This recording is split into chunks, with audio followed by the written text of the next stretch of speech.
Tuloy ang crackdown ng pulisya sa mga pagawaan ng iligal na paputok tulad ng isa sa Bukawi, Bulacan na pasuna ang permit.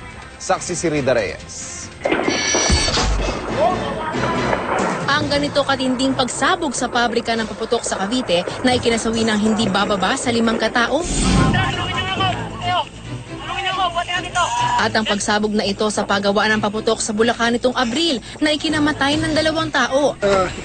Ang dahilan kung bakit mahalaga ang monitoring sa mga pagawaan ng paputok. Ang pabrikang ito sa Bukawi pa rin, pasuna ang lisensya at permit simula taong 2009. Hindi na siya nag-renew dahil hindi na siya papasa nga marami nang nakitang violation.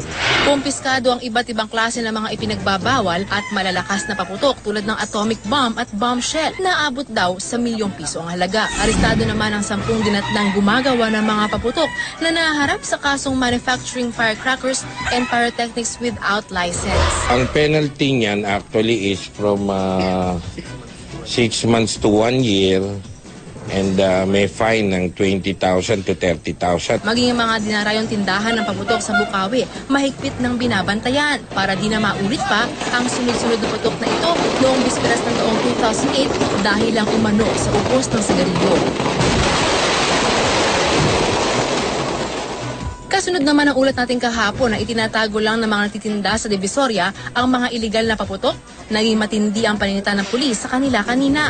Katwiran ng mga nagtitinda. Marami pa rin talaga naghanap. Ang ipili ko ng pagbibigyan ko ng pagbata, hindi pwede. Pag mga, kunyari, sa idarang ko, kunyari matanda gagamit, pinagbibigyan ko. Itong mga 3 araw na to, tsakin ko maraming medyo, medyo iba magtatago. Pero sabi nga sa inyo, araw-araw kami na nag-iikot para kumpiskain ito. Nagkaroon din ng inspeksyon sa ibang bahagi ng bansa tulad sa Tarlac at sa Isabela na binuhusan ng tubig ang mga bawal na paputok. Paalala ng PNP dahil nag-iiba-iba lang ng pangalan ang mga paputok. Ang parang madaling guide lang naman dyan is yung malalakas ang sabog. Yun ang pinagbabawal na paputok. Ako si Rida Reyes, ang inyong saksi.